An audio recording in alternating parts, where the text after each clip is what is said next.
It is true. So we will start. I hope that this post-lunch drowsiness hasn't kicked in too much. It's always a bit tricky to have a meeting at this time, but yeah, we love challenges. So my name is Aurelia from EHPA, so the European Heat Pump Association, and I will be moderating today's events. So this webinar is about WaterWarmth. It's called Introducing the Future of Cooperative Aquathermal Energy in the North Sea region. And it's the first in a series of 3 webinars that EHPA will be hosting in the scope of this project. EHPA is indeed proud to be part of the 21 partners involved in this Interreg North Sea project that is co-funded by the European Union. So very shortly, the project WaterWarmth develops pilots and examples that show the potential of aquathermal energy. So the main goal is to help energy communities to integrate this technology in their operations. But I won't say more about it as I leave the details to the experts of today. Before we dive into the agenda, I want to share very few practical information with the audience. So for your information, the event will run for about an hour and a half. And to make sure that our 6 speakers aren't interrupted or distracted, we've disabled both speaking and camera access for the audience. Still, don't worry, you can still have your voice heard as we'll have a Q&A session after the presentation around 3:10. So yeah, feel free to just submit your questions via the chat. Please note that this event is also being recorded and that the recording we will share it with you by email afterwards. So let's now move on to the agenda. So we have the pleasure to have, as I said, 6 quality speakers today. I will make sure to introduce all of them between each of their presentations. So we're having Sebastian Bass that will kick off this webinar by introducing the varied application of the aquathermal energy and its adaptability across different contexts. It's really about introducing the technology. Then we have Shona Bouma, the coordinator of the project, that will introduce you to the project. So discover really the vision, the goals, and show how this system can advance the energy transition. Then 30 will go to Andries Metz with the insights of the Friesland case and the development of a roadmap for collective aquathermal energy system for energy communities.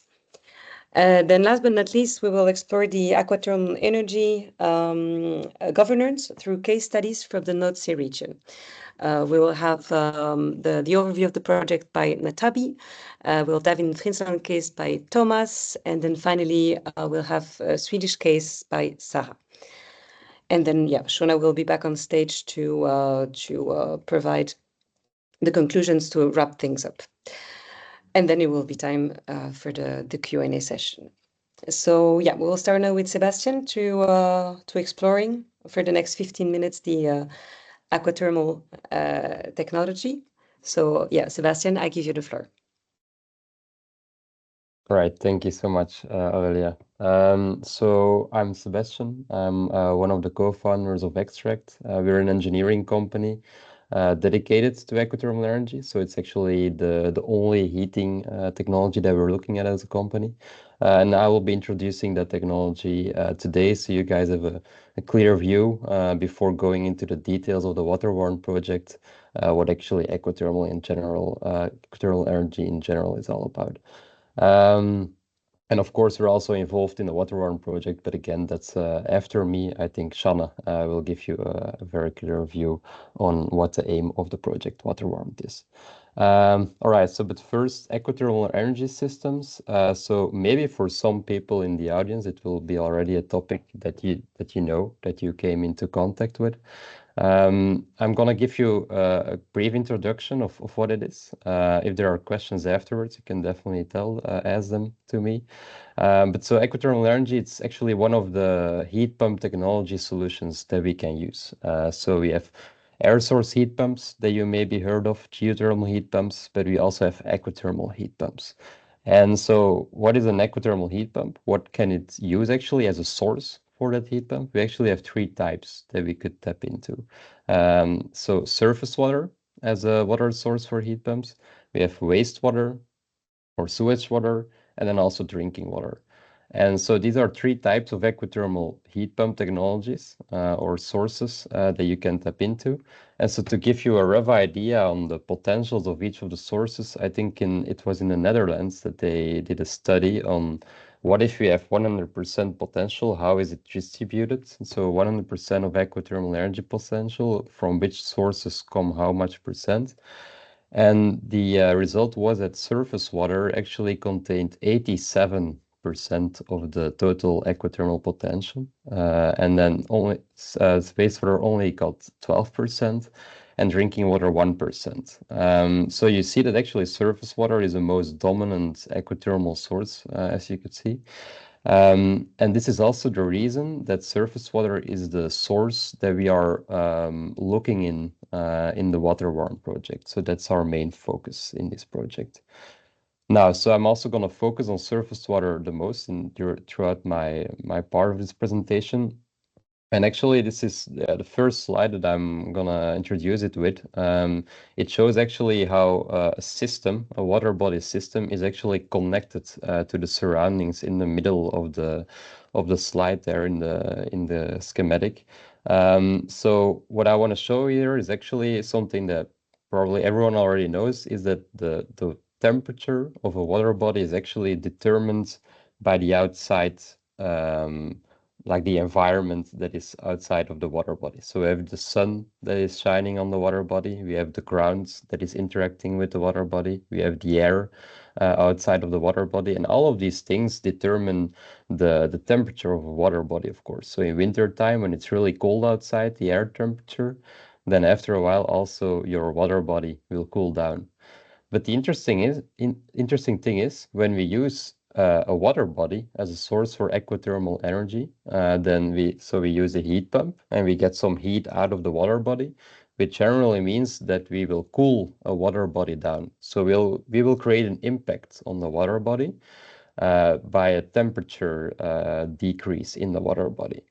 But the interesting thing is actually because we take some heat out and the temperature cools down, the environment really wants to regenerate again what just happened. So it wants the water body that it goes back to the state it had before without the impact. So what happens is that the temperature of the water body will again increase because of the sun, because of the outside temperature, the air temperature and the ground temperature.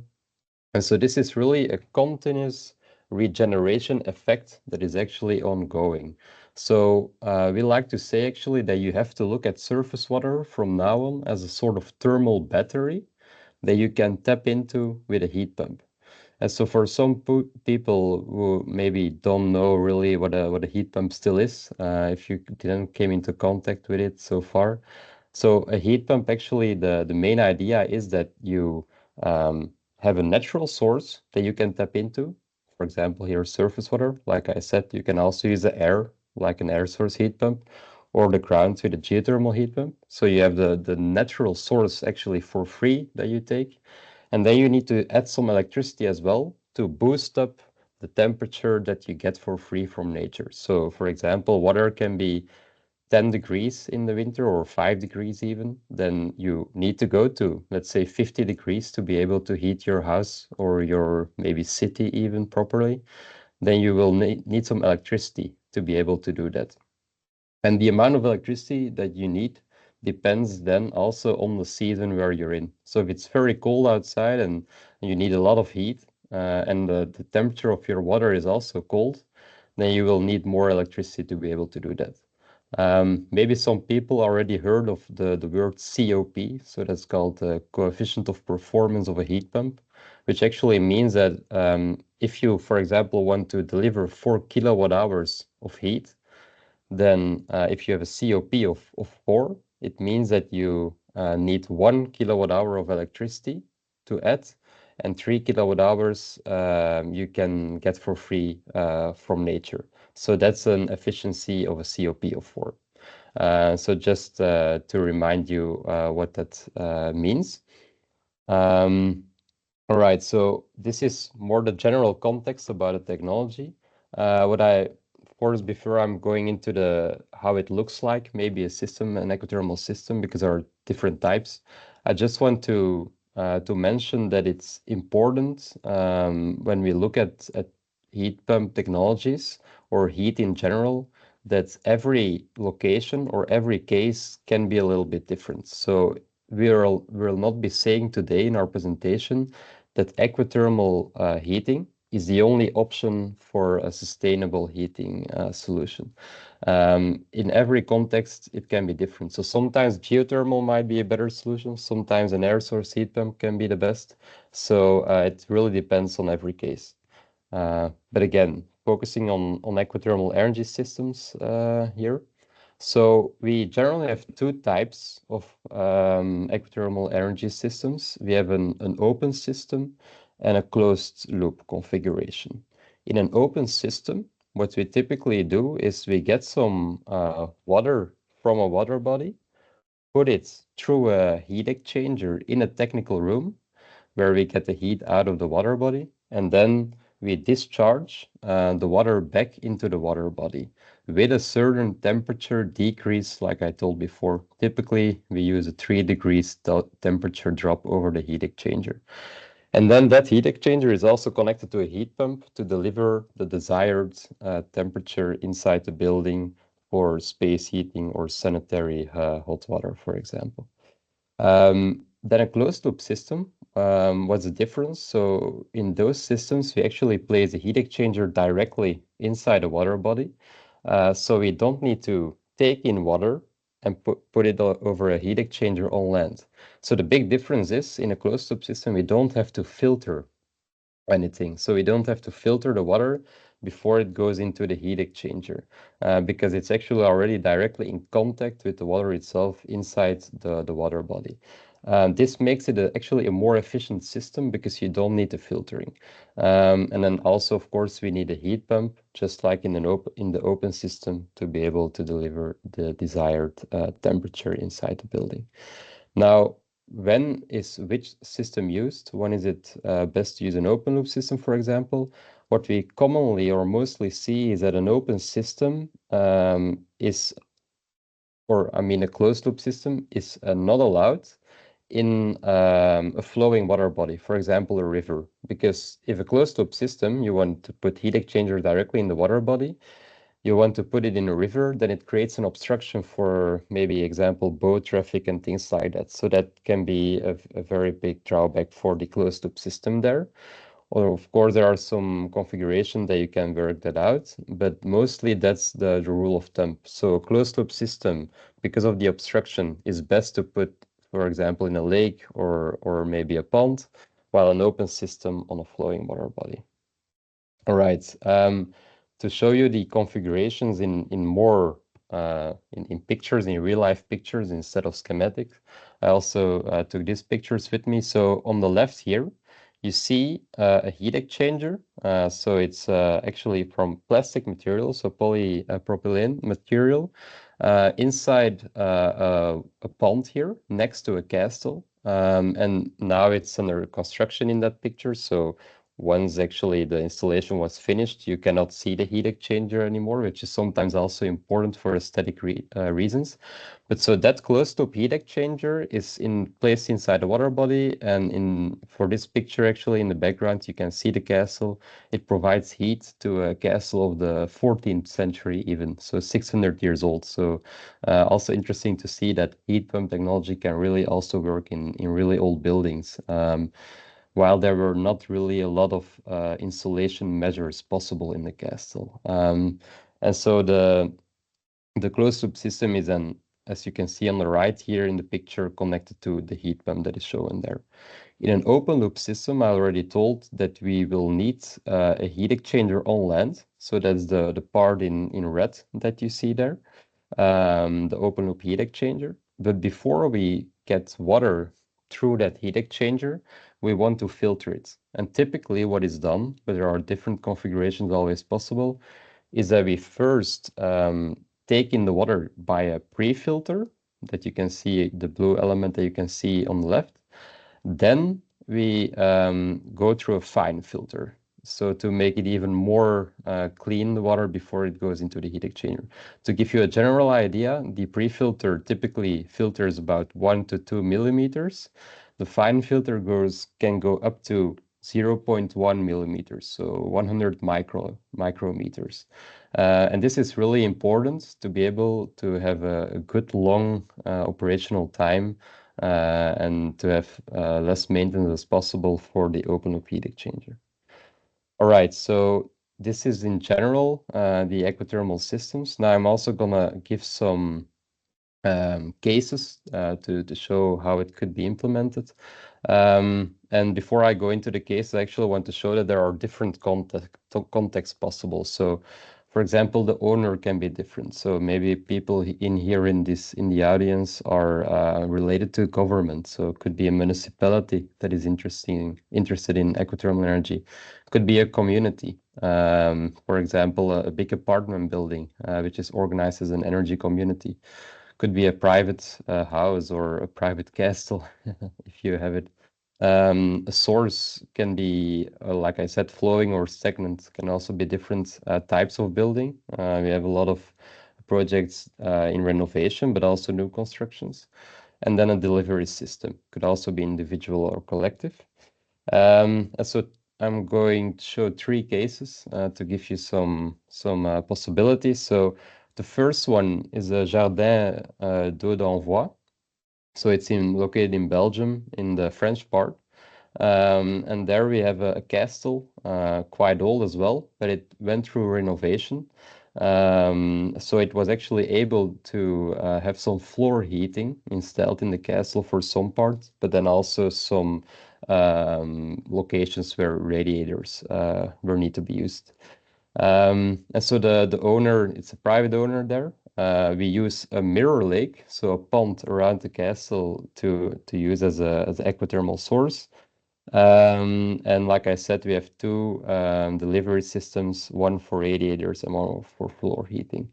So this is a really nice example of the closed loop heat exchangers. So you see them lying there in the bottom of the screen in the picture. Again, in construction, once they're below the water level, you cannot really actually see them anymore, which is also very interesting. All right.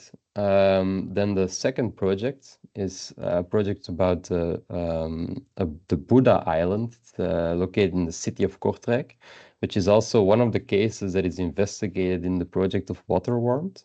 And so the city of Kortrijk actually wants to go carbon neutral in that part of the city. And so they're looking at aquathermal energy for the most part of the heat, but they're also looking at a combination with geothermal heating. And what we did in the project already is also make the assessment of what the impact is on the temperature of the river there. And what we actually saw is that only the temperature of the river would drop with 0.25%, while we're actually taking 1.5 megawatt out of the river. And to be honest, it's not a really big river. The rivers like the Meuse or the Maas or River Scheldt in Belgium, but there are also many more big rivers in Europe than we have in Belgium. They are way bigger than this, so having way more potential. So I just want to actually show that even with a big installation of 1.5 megawatts, which is able to serve about 500 houses in the city there, is actually not creating a really big impact. This needs to go into further detailed engineering now and then into installation. Okay, and then the last project that I want to show is the Dijlmermolen. So the Dijlmermolen is an apartment building in the city center of Leuven. So if you're ever in the city center of Leuven, that's also where our company is located. So definitely give me a call and then I can also show you around through the installation here because it was built last winter. And so the installation serves 35 apartments, also office buildings and commercial space. And they use a very small river, the River Dijl, as a source to deliver that heat. They have a 90 kilowatt heat pump, but the peak demand that they actually desire is 200 kilowatts. So that's actually, I stated it wrong here in the slide. So it says 80% of the peak demand that is provided, but it's actually 50% of the peak demand, more or less, that we can do with the heat pump. However, that's 50% of the peak. But what is interesting to see over a year, although we can only be able to put 50% of the peak, we are actually able to deliver 80% of the total heat demand over a year. And this is the reason behind it is actually that the peaks that occur when it's very cold only occur a few hours in a year. So designing on your peak is very costly. And so what we did is actually lower the peak of the heat pump and then put a backup of gas, which is able to deliver the very peak moments. But then most of the times, actually the heat pump, 80% of the heat demand, it can actually deliver while it is only designed on 50% of the peak. All right, so I think these three examples serve you with some possibilities of ecothermal energy. But again, like I said, it's always different in the different contexts that are there, like buildings, rivers, lakes, different kinds of sources. But I'm really sure that in every context there will be a possibility for ecothermal energy to look into. So I think that's the main message for me today. Thanks. Thank you very much, Sebastian, for your insight, for this beautiful introduction to aquathermal energy. Now, I will give the floor to Shona. Shona works as a project leader for the province of Friesland on the energy transition.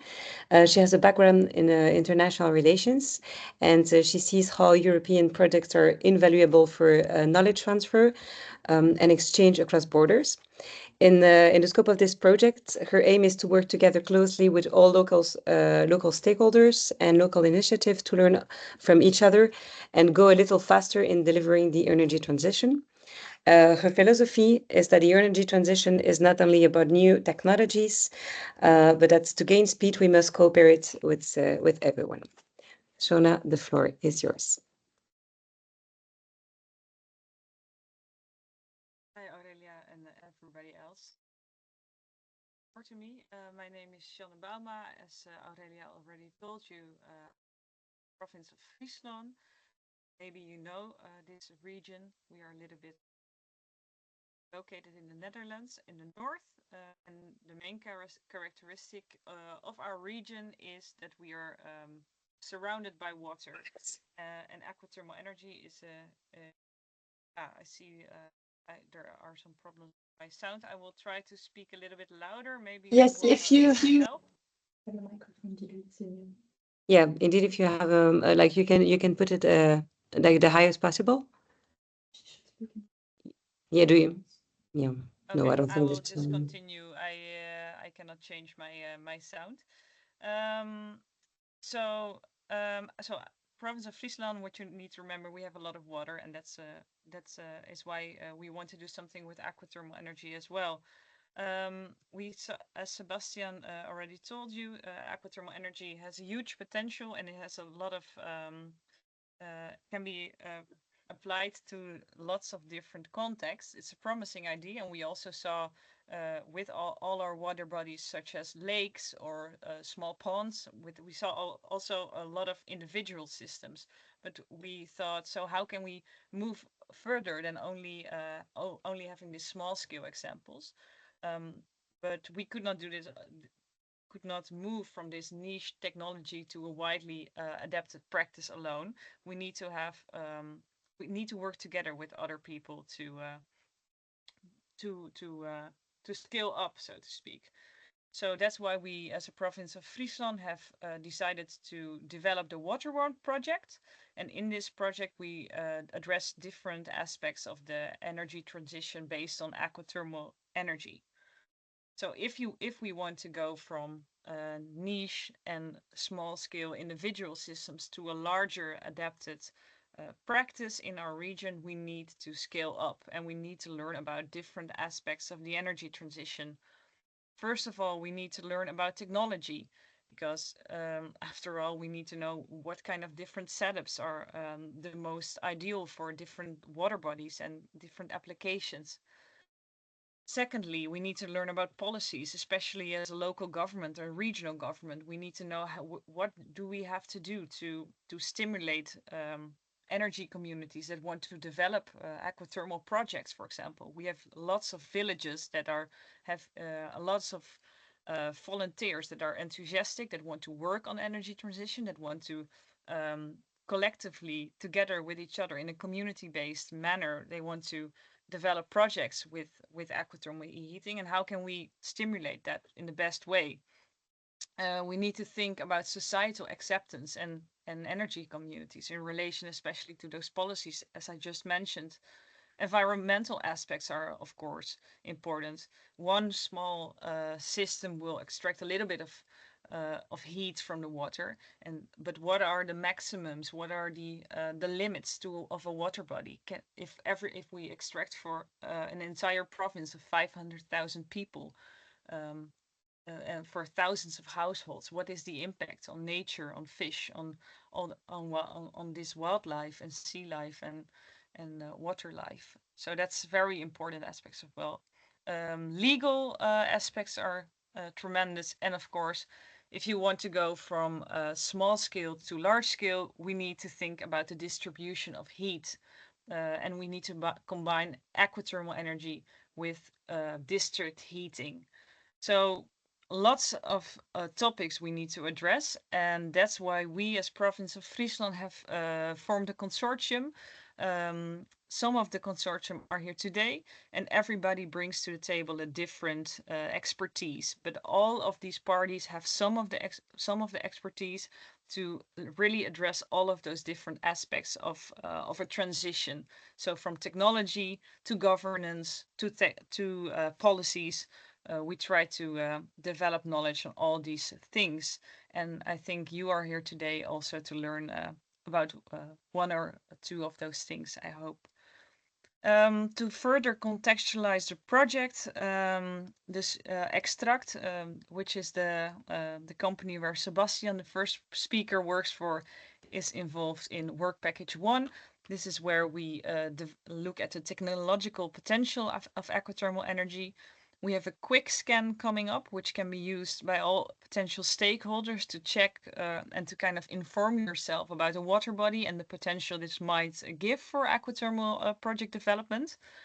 Furthermore, we want to inspire others with interesting examples, and we built 5 small-scale pilot sites in this project, so this is also interesting to follow. We will tell you a little bit later today in the next presentation also about large-scale collective district heating networks based on aquathermal energy. We work on energy management, market potential, and lastly, today we will also tell you something about the policies that are necessary for scaling up and for the wider uptake of aquathermal energy systems in Europe. So please know we will indeed have after today another couple of webinars that will be hosted by European Heat Pump Technology, but please also follow us on LinkedIn for all the other work packages, because we also do way more. We always want to work together, so feel free to reach out to us and have fun today. Thanks. Thank you very much for this, Shona. So now we will go to Andries Metz. Andries is the program leader for aquathermal energy and district heating at the province of Friesland and director of the Emmerland Energy Cooperative. Andries has been working in the field of sustainable heating for the last 9 years. And on the side, he has been close to the community approach with several board positions in energy community associations. Andries, you can take the floor. Yeah, also currently director of one of the oldest energy cooperations in the Netherlands and in Friesland, actually the first one. Before I go to the next slide, I needed to warn you because the colors can be quite shocking to you. Part of my story is I'm going to talk about the way we deal with aquathermal initiatives in Friesland, and also how we try to reach our ambition of being the aquathermal region of Europe. And one of those elements we try to use is do a lot of branding. So we have our own brand when it comes to aquathermal energy. It's called WaterWarmth, which translates to water warmth or warmth from water. And we try to keep it as simple as that. So a warm welcome to all of you. What I want to talk about today for a little bit is the development of a roadmap for collective aquathermal systems for energy communities. This is something we are working on as a region within the Netherlands, but also in collaboration with two Interact collaborations. So WaterWarmth, which my colleague Shanna has already introduced, but we are also working on the Interact project Aquacom, which also has a couple of pilot projects in them, but also leans a little bit more towards helping energy communities develop their own systems and more or less small scale. I can see that. So Shan already talked a little bit about where are we at. What you can see here is the region of Friesland, and if we zoom in a little bit. So today, you can. So this is Friesland. You can see it a little bit better, but our Frisian approach basically comes from the network approach we have and we have had in Friesland for a very long time. Friesland was built kind of as a network of several dikes in which the community started growing up, and we still use this approach today in order to realize what we want to realize, so achieve our goals. So our regional program for aquathermal energy, what we focus on is the stimulation of project development. We want to learn firsthand from projects, and that's something I really stick to, because only when we learn firsthand from projects, so really the detailed stuff, so the stuff that our projects actually run into, then we can do lobby for financing, but also for change in regulations. And in this way, we can develop a guide or a standard for project development for communities to do it themselves. At the moment, we have about 15 district heating projects in the region. Of 15 which we are following, is what I should say. Because there are more developments which we are not a part of. And a large amount of those projects are dealing with some form of aquathermal energy, whether it's from wastewater or from surface water. But some also don't use that technology.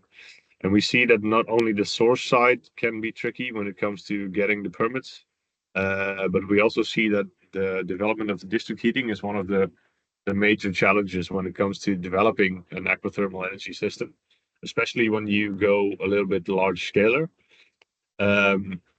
So what is our story? We try to stick the story to it's warmth out of water. That's all to it. So what we tell in our region is that we are using conventional techniques, but we are using it in our own natural surroundings.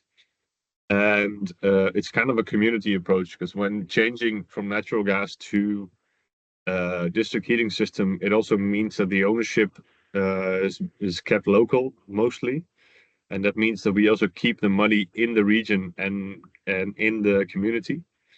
And then thirdly, and that's what I already started off with, we want to do strong branding. So we really want to show that this is a way to go. We don't say this is the solution for every situation, but we do say that there is a large potential for water warmth and aquathermal energy inside our region and also in other regions in the Netherlands.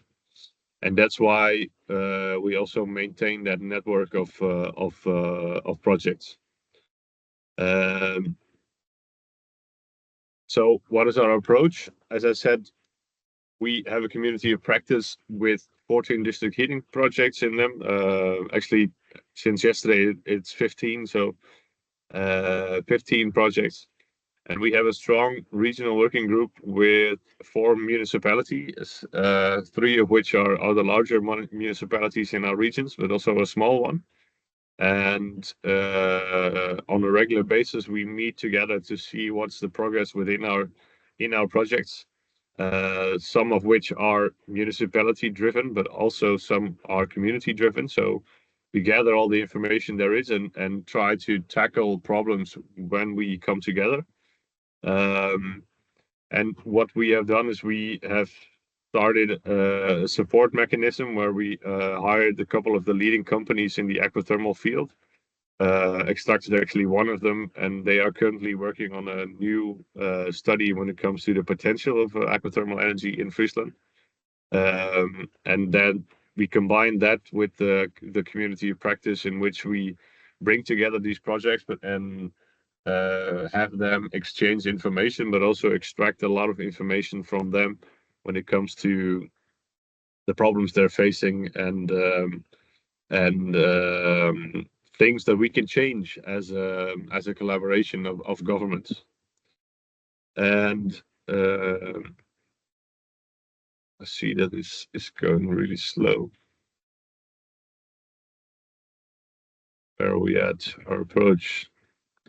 So as I said, our connections, we are part of the Interact Northwest Europe, but also part of the Interact North Sea program. Next to that, we also have a collaboration with the Danish Embassy and the Danish Board of District Heating, in which we also, this project is called Confidence, and in this Confidence project, we try to raise the confidence when it comes to lowering risks or risk thinking into developing district heating, which is also a big part of aquathermal energy development. And then we are also part of 3 national programs that stimulate district heating and or aquathermal energy.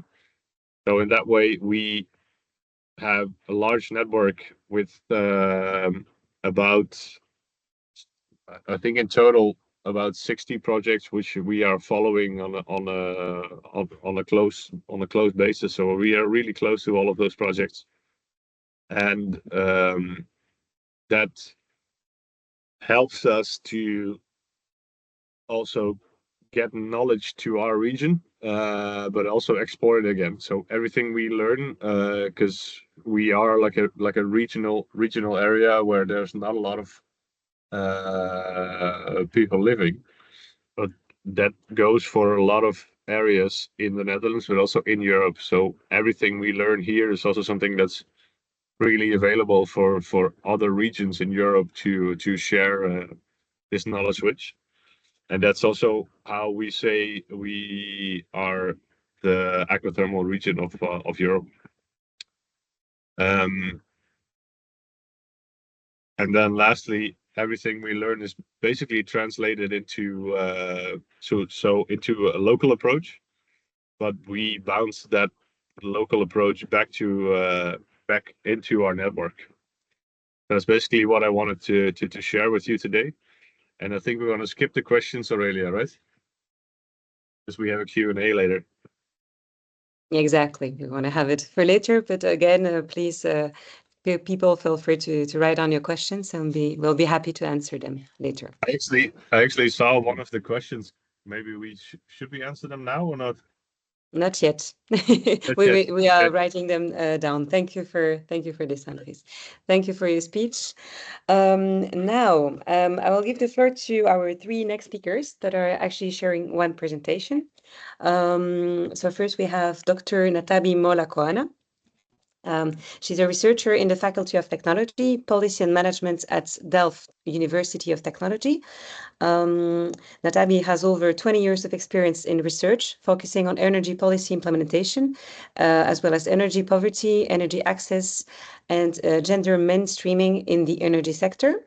Her research at TU Delft focuses on energy transition with the focus on energy communities and the governance of energy systems. She will provide you with an overview of the Work Package 6 package. Then, secondly, we have Thomas Hope. He's Professor of Sustainability of Rural Urban System at the Department of Technology, Policy and Management at the Faculty of Behavior Management and Social Sciences at the University of Twente. That's a very, very long title. And so his research line is on governing complex sustainability transition in regional settings. And so within this research line, Thomas is focusing on governance of green energy transitions. Then last but not least, Sarah Brogaert is a senior lecturer in sustainability sciences at Luxus, which is the Lund University Center for Sustainability Science, with a particular interest in climate mitigation and energy transition. And Sarah will provide you with the Swedish cases, while Thomas will focus on Friesland cases. Please.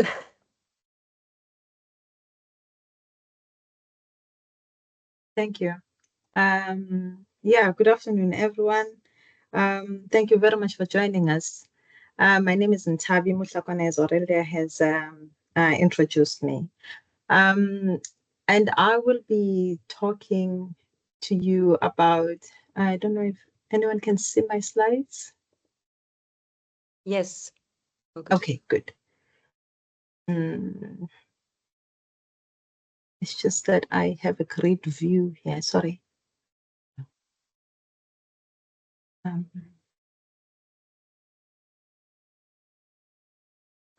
Aurelia? Yes. Can you please just help me with the setup, because the layout is not. Yeah, so from here, what we see is that we perfectly see the slides in big. Maybe you need to go down left.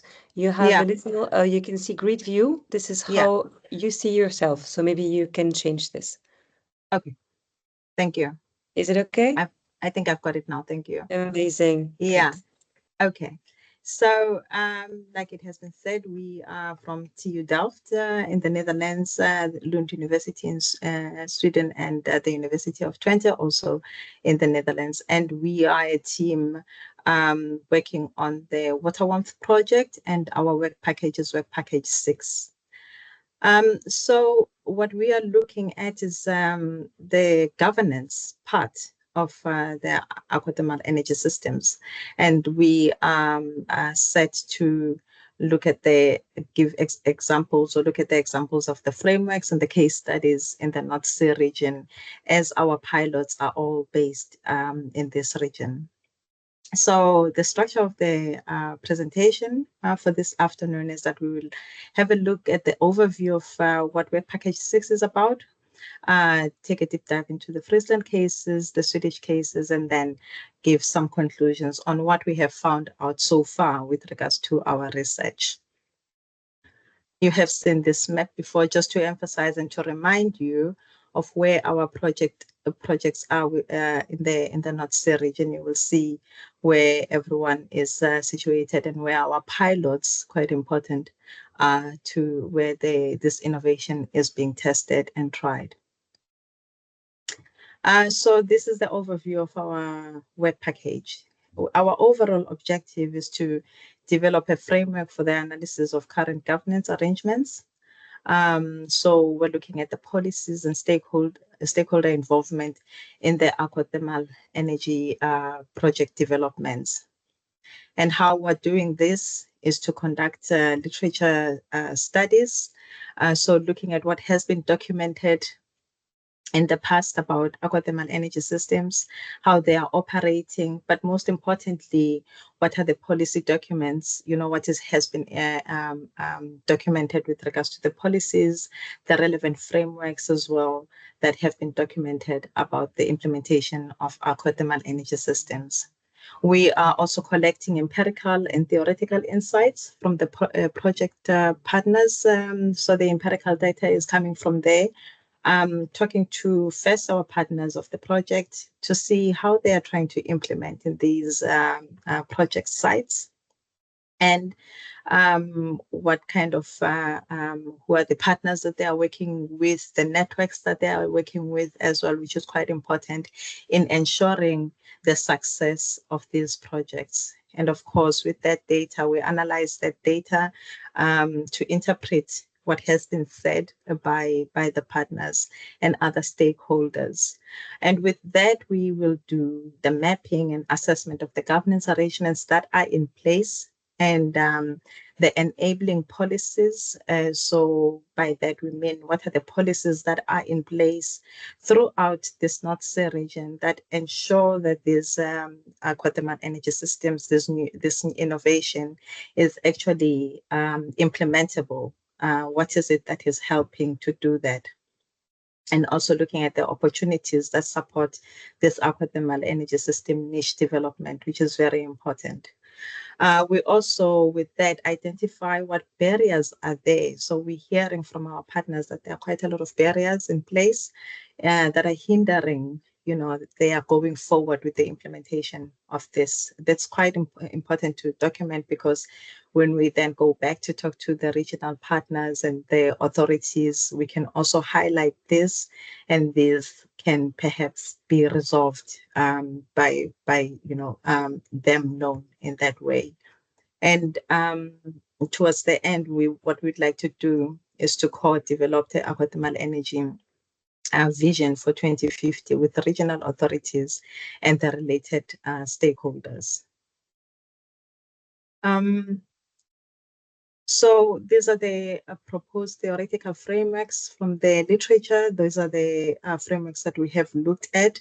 There are several of them. I don't know if they will make sense to the audience that we have, but so these are basically to see. So if we're finding the governance framework, looking at the governance of these aquathermal energy systems or the implementation, what is it that we can interpret from there, and what kind of framework we can use to analyze the situations that we are coming across. So we use a multi-level perspective, strategic niche management, contextual interaction theory, and these are just the examples of what is out there. So these are kind of the frameworks that we use to analyze the information that we are getting. So this is helping us to process the information that we're getting as we are getting empirical data and the theoretical insights. So this is an example of how we use these frameworks. So here is a combination of the contextual energy theory, which is here on the left-hand side, the strategic niche management, and the MLP, multi-level perspective framework. So here we've used the combination because there's quite a they're interrelated, they're interlinked, and they are also quite helpful for us to analyze the information that we are getting. So a combination of that.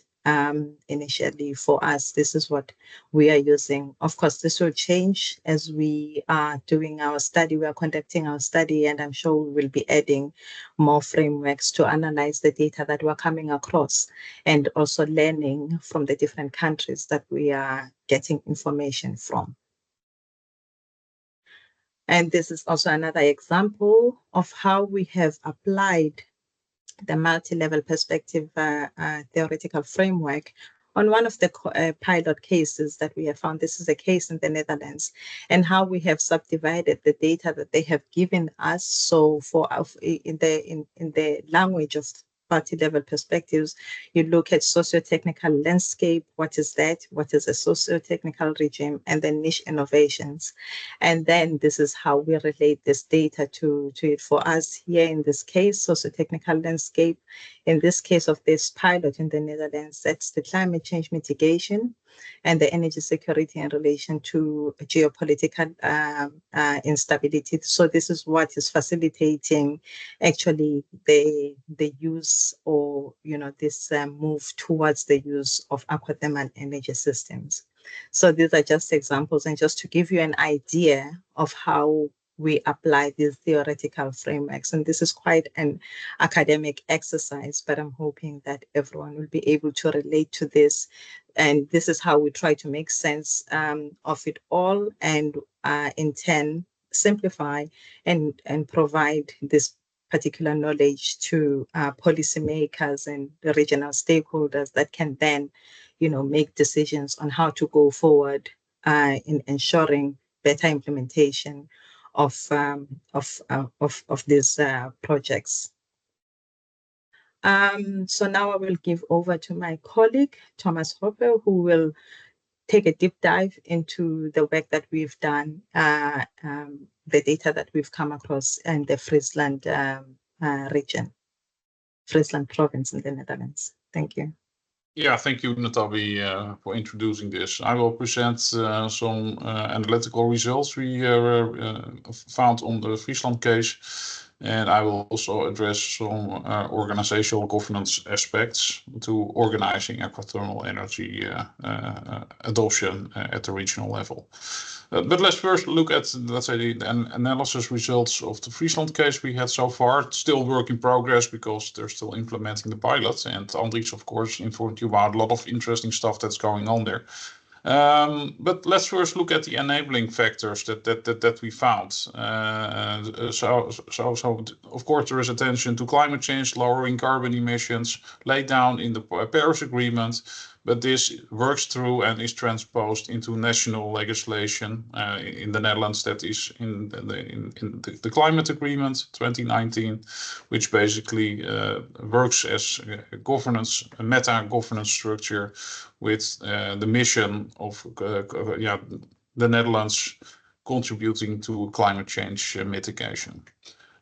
This works too at the regional and local level, and here it's important to address that it's also adopted in a regional setting and energy regions. There are 30 energy regions in the Netherlands where they take contextual factors into account that fit that particular region, in this case Friesland, one of the 30 energy regions.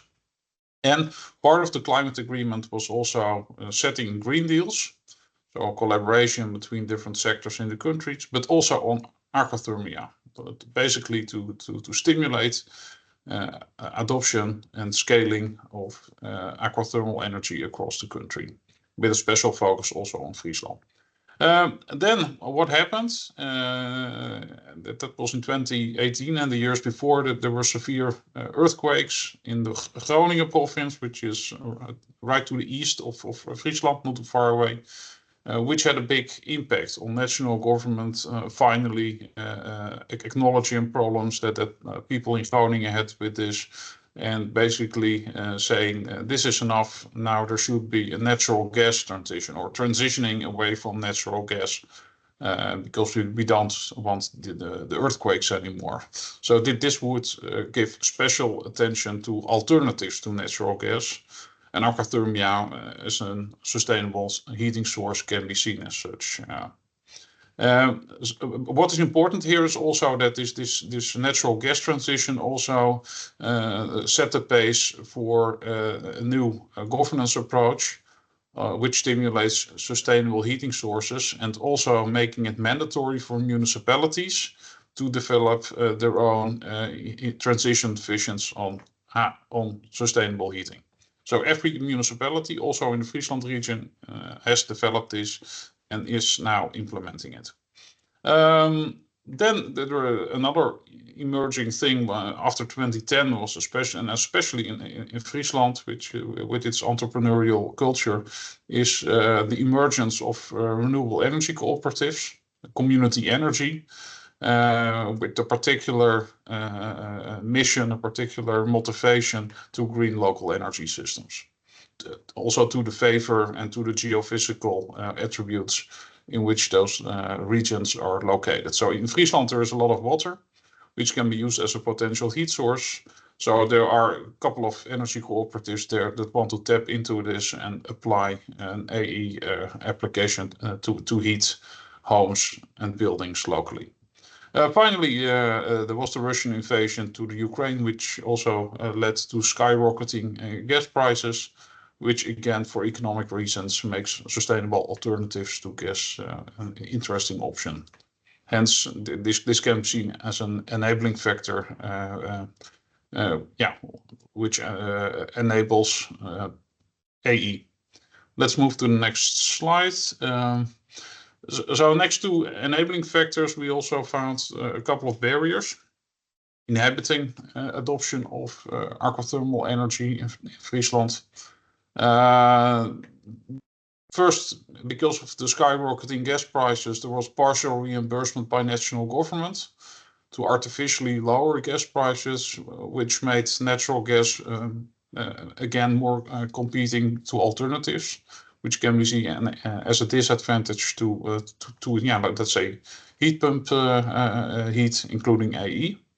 But in practical projects, you see a lot of problems that have to do with current regulations, and they hinder permit applications. For example, if there is a pond, there is only one location. One location it's allowed to extract water from the pond in order to heat your AE system.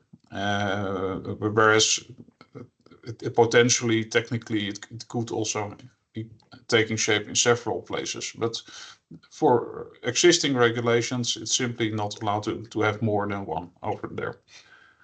Secondly, this is aquathermal energy is not just something that's part of the policy domain of energy. There's of course also a spatial and water policy domain. So water quality, water quantity, these things have to be taken into account. Of course, in terms of quality, also the ecosystem that's there.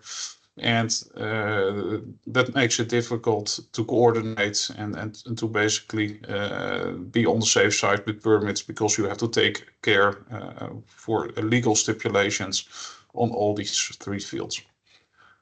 So that's about the analysis. What I now present are basically three governance forms of how introduction of aquathermal energy can be organized and governed at the regional level. First model is the municipal model, and especially with advocates from the municipality of Zuidwest-Friesland, I thought the biggest one in Friesland, came up with the idea to develop a local energy company, a heat company, on which the municipality should be 100% shareholder. And this contains a municipal heating development company, so project development, but also the entire chain from heat production, also from different water sources, heating infrastructure, it's also distribution, and finally retail before the heat is sold to end consumers. That's the first idea. And the question is, of course, how do you cope with risks here? And is the municipality the right organization to do so? Should it be a public organization? The second one is basically an example they got from another province in the Netherlands, that's Gelderland, where they developed an arrangement, I would say a public-private partnership, in which the province collaborates with project developer Viran and basically develops a provincial heat company, which then collaborates with the municipality to develop a local heating company, which then collaborates with a heat producer and which then have a heat company to cope with heat sources and distribution, etc. Quite organizational complexity, but there's more involvement of private sector companies, and and that they might be better apt to cope with financial risks as well. And of course, this goes beyond the municipal scale. Then there's the civic, the community energy model. So basically, you have an energy community by the people, for the people, organized as cooperative with a general members assembly where decision-making takes place.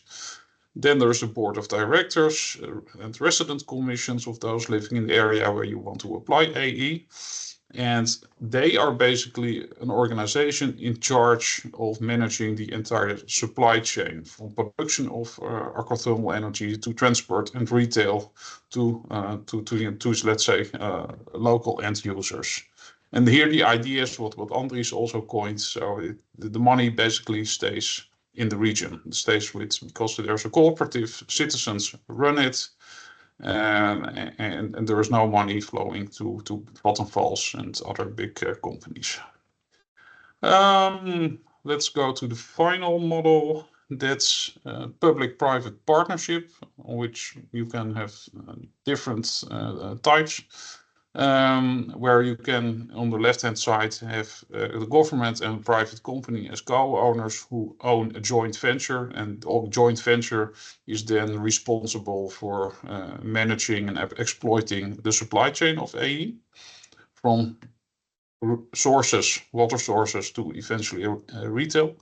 And another model could be government owning a public company, which then coordinates and collaborates with private companies, and with each with separate distinct responsibilities in the supply chain of aquathermal energy. So the public company would be responsible for the water sources and the transport, whereas the private company would be made responsible for the production and retail selling of heat in the end.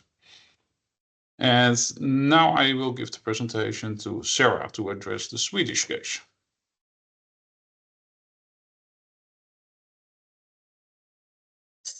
So, thank you very much, Thomas and Tabi, and everyone else in the project presenting so far. So, we're ending our little work package 6 initiative here with presenting an initial analysis of the Swedish case. The thing is, in our project, we don't have a formal pilot representing Sweden.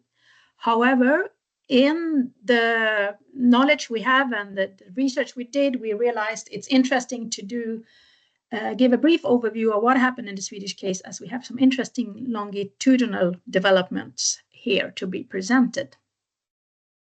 So first of all, what's the context that we are working in here? In Sweden, we have actually more or less advanced towards a fossil-free heating system, and heating and cooling now is dominated by 4 main technologies, including district heating, heat pumps, including water and air, electric heating, and biofuels boilers such as wood pellets. And this sort of vast development of district heating started already in the 50s and expanded gradually. And a reoccurring factor that we have heard about here is oil crises in the 1970s, which emphasized further to develop systems to get away from less dependence on oil, essentially. And the figure that you're seeing here to the right represents fuel in the district heating system. And you see the green field here, that is biomass development, and you have waste incineration. And then we have large heat pumps, which we can see here in orange. So by now we have about 1 million heat pumps, or a bit more, about half single houses have a heat pump. And as we said, the heating sector is advancing towards becoming fossil-free, although it's discussed with waste incineration, etc. However, also in in the 80s and 90s, there was a drive to encourage aquathermal energy project. And this was partly based on the fact that we also had gone into nuclear energy development. So this meant electricity was available and heat pumps could be driven by electricity. So in a large-scale context, we have a Stockholm Exergy plant from 1985, which is, I think, one of the largest in Europe, producing 275 megawatt.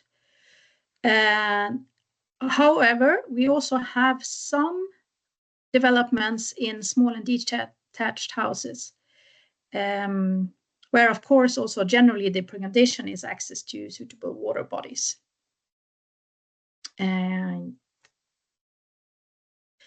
So we have heard about this multi-level perspective model presented by both Thomas and Tabi. And to have a schematic overview of what is going on in Sweden, very briefly, we have a landscape level where we have changes related to climate change. We have low energy demands in new building due to new building regulations, and we have these geopolitical tensions, and all these were sort of part of developing the development in the socio-technical system. And we identify at the regime level, we have the presently dominating technologies of heat pumps and district heating, as we just talked about, and that we see presently limited development of new aquathermal energy plants, though we had these periods back in the 1890s, which we still have systems that are operating. And this up to the right here is one of those still working, consisting of 36 rental apartments in Western Sweden.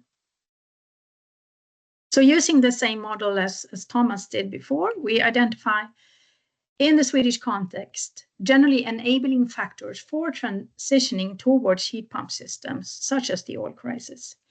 We also see gradually in late 80s and early 90s, more interests in getting dealing also with other environmental issues, such as nitrogen and sulfur and taxes and other policies, bringing in initiatives here. Further, we also see that we have actually an efficient local permitting process available in Sweden, where the municipalities are taking care of these, and it works relatively smoothly. And they are then dealing with air pumps as well as shallow geothermal, but also the few aquathermal energy systems that are being introduced. Finally, we have a couple of inhibiting factors that actually this environment and climate focus, this has led to the development of competing technologies. So, for example, geothermal, shallow and deep geothermal heating, and also that district heating is competing with small scale as well as small scale aquathermal energy. And of course, in the whole context, geophysical aspects as closeness to water sources is a key dimension when we are studying processes over time. So if we go to these aspects of vision and networking that is taking place among actors constituting a niche level, we didn't identify a lot of initiatives going on in aquathermal energy in Sweden. We have some collaborations and networking, but they were built more around solving more immediate technical challenges, and we don't see sort of a policy drive for aquathermal energy. We also see some experimenting and information sharing amongst a few actors, but not anything that is comparable to what we see, for example, in the cases presented from the Netherlands.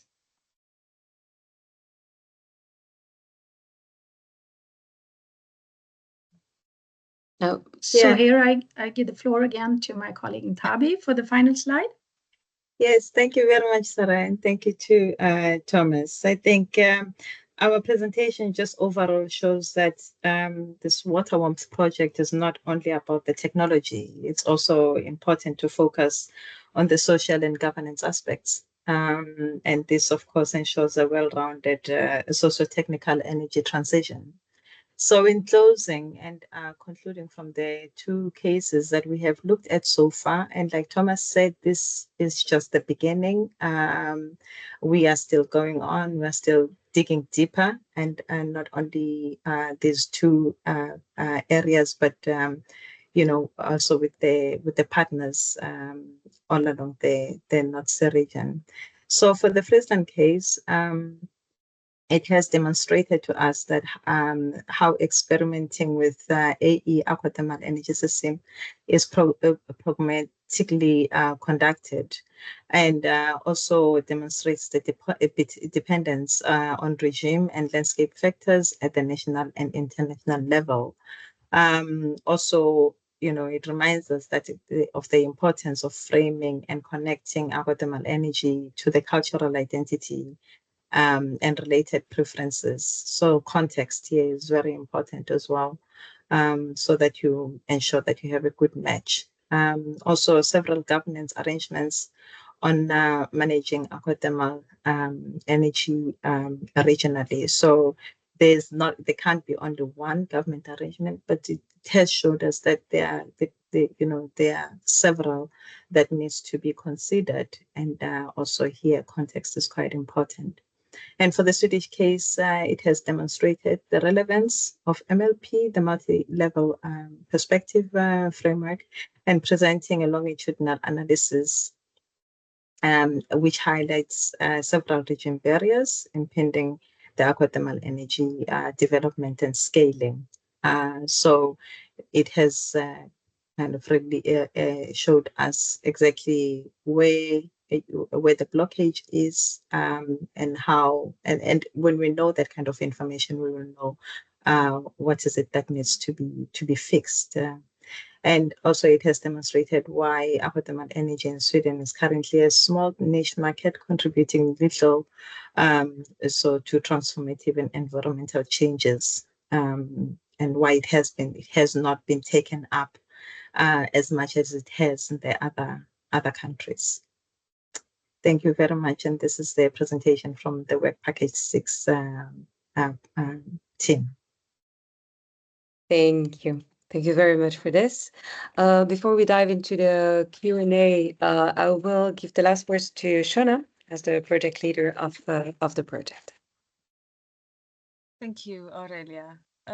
Before going to the Q&A, I'll give a quick recap of the webinar. First, of course, we had Sebastian from Extract, which showed us that there are several types of aquathermal energy based on basically 3 types of water bodies: surface water, sewage water, and drinking water.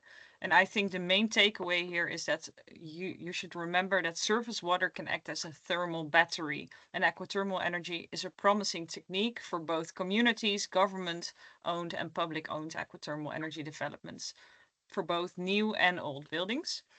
And a big takeaway also for people working in the heat pump sector is that aquathermal energy can indeed provide a huge potential to increase the use of heat pumps in Europe.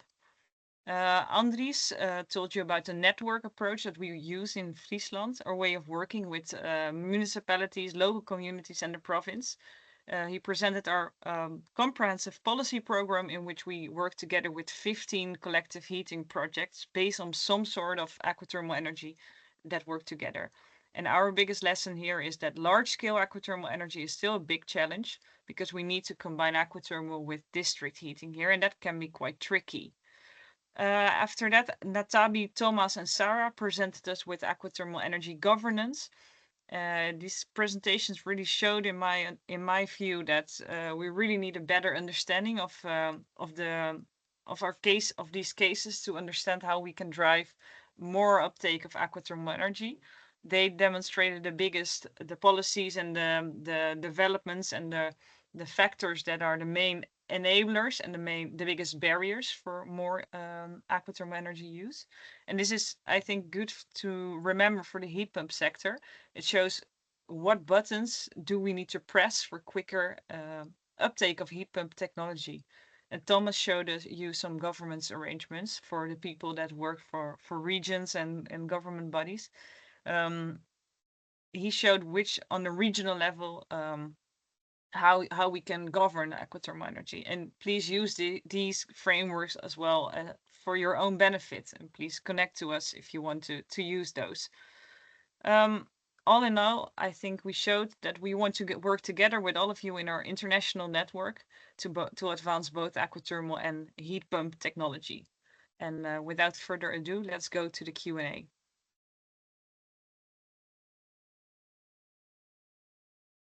Oops, me again.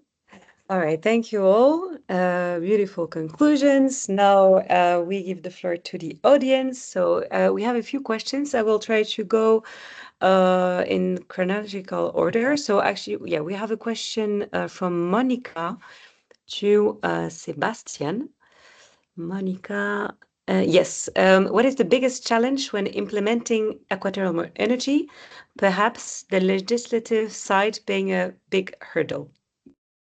Yeah, good question, Monica. So I think indeed you answered the question a little bit yourself, maybe. I think the legislation is, of course, a very big hurdle that can be there in a lot of projects. I think Annelies also mentioned it's not only on the water body side, but also maybe if you're looking into going to heat networks, it can also get complicated on that side.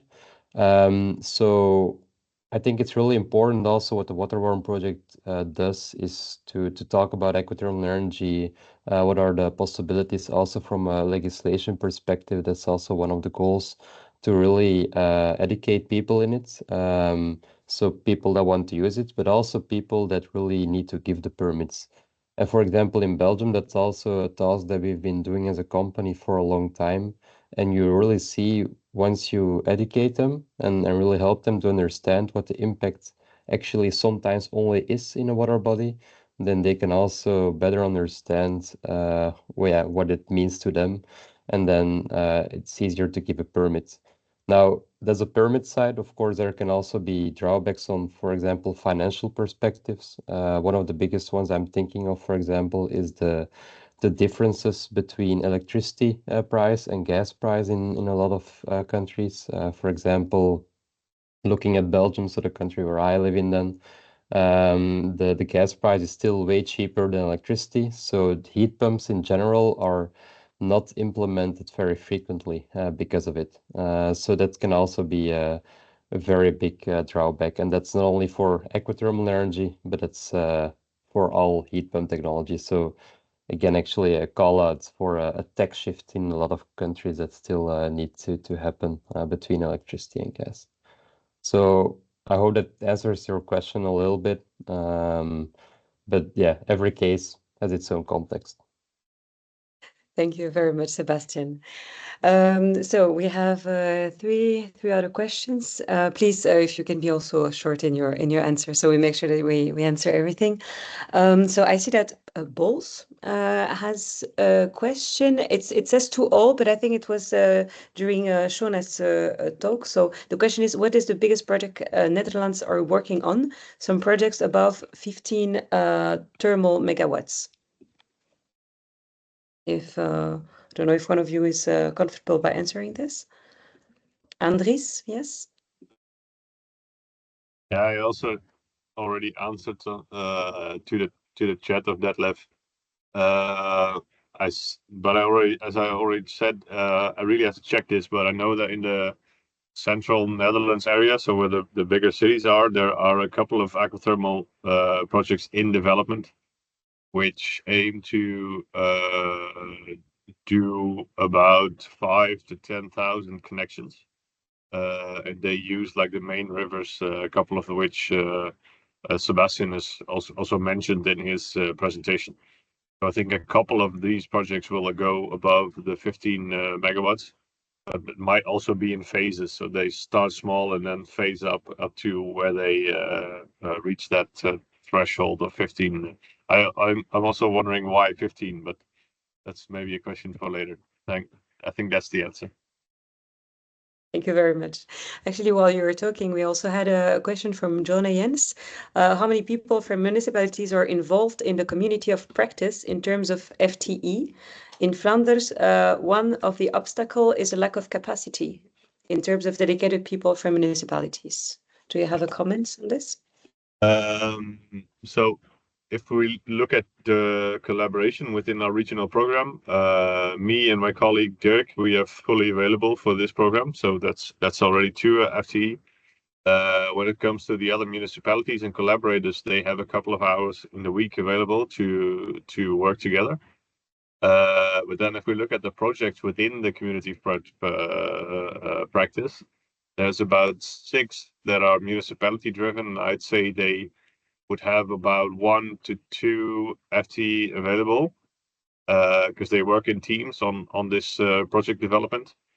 But also the projects which are community driven or initiated by energy communities, those would have also municipality people connected to those projects, which they have a couple of hours to do like a short connection towards the municipality, but also to be able to transition them in terms of when you have to do permits or when you have to do like the formal stuff. So yeah, I hope that answers your question. Thank you, Andries. I see no comment in the chat, so I guess it is answered. I have also a question. From Gerfried. He asked, will CO2 heat pumps allow using colder rivers? Yeah, I can. Yeah, I can Sebastian, also thank you. answer that. So, so the question was to be sure. So, is it possible to use heat pumps on colder rivers, right? So yeah, it's indeed possible. So when temperature drops in winter time to, let's say, 5-6 degrees, you can still use heat pump technology from the technical perspective to boost it up to a higher temperature. What happens, of course, is that it will be less efficient because the gap between the source temperature and the delivery temperature increases. Then you need more electricity. But one thing that I indeed want to also point out, I made a difference between open and closed systems. I was not going into too much details. But in an open system, it could be possible that there is a critical temperature effect that can come into play. What I mean by that is actually, so if you have, for example, 4 degrees of intake water, so the river is at 4 degrees, and you want to extract, let's say, 3 degrees out of the water, then you actually push the water back at 1 degree. And 1 degree Celsius, so it leaves at 1 degree Celsius at the end of the heat exchanger, because heat exchanger is the element where you get the heat out of. And it could happen that at 1 degree there's already internal freezing in your heat exchanger, so an open heat exchanger. So there you actually have a risk of freezing in that element, and then yeah, the heat exchanger is damaged. So that's something you really need to watch out for. So with an open system, actually it's always recommended to have a backup if you know that the temperature could go to temperatures of 5 degrees or lower of the water body. So that's really something to take into account. In a closed system, that's not the case. Why not? Because in a closed system, you actually distribute water together with glycol in the closed system, and then it actually serves as an antifreeze. So it will not be freezing inside the heat exchanger elements. It might be freezing in the water, but that's not an issue for the heat exchanger itself. So that's also a big difference between an open and a closed system. Sebast, the question was, will CO2 heat pumps allow Oh. use of colder rivers? Even though, but this is a nice introduction, I guess, as well. I missed the first part then. Sorry. Yeah. CO2. Yeah. Yeah, CO2 heat pumps, what I know from it at least, CO2 heat pump is interesting because it can go up to very high temperatures. For example, if you need 80 degrees Celsius or 85, that could be possible with CO2 as a working fluid in your heat pump. So that's actually an interesting thing to look at, CO2 heat pump, but it also comes with other things that you need to watch out for. The temperature that comes back from the distribution needs to be as low as possible, so the delta T on your exchange system. So that's something to take into account there.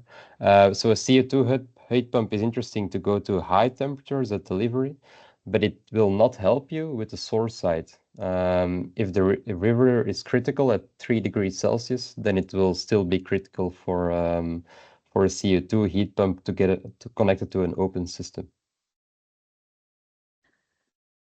Amazing. Thank you very much for these multiple answers. Thank you, Andres, for correcting.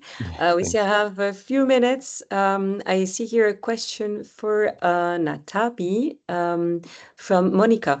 Natabi, do you think, do you look at a specific policies, rules, legislation in the pilot sites countries, so the Netherlands, Belgium, Denmark, and so on, or is it a focus more general and on EU levels? Yeah. So, Thank you very much, Monica, for that question. It's not so it's for both.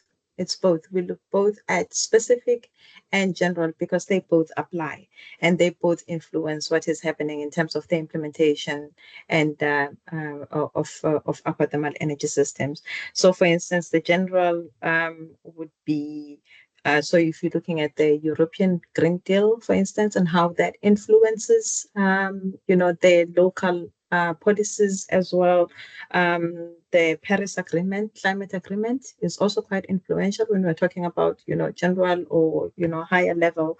But the specific policies and legislation and rules are quite important because then it means you also have the buy-in from the provincial actors and the local actors as well that want to ensure that, that innovation is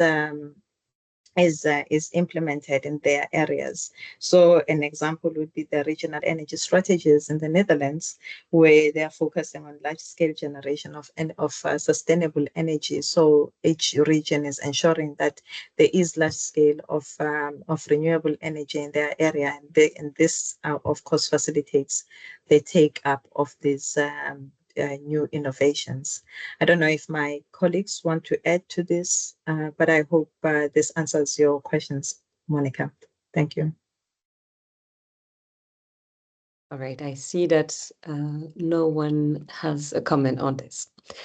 All right, I will check last time for questions. I see none. So it's time to say thank you to everyone. Thank you to the speakers for their insights and the presentation. Thank you to the attendants.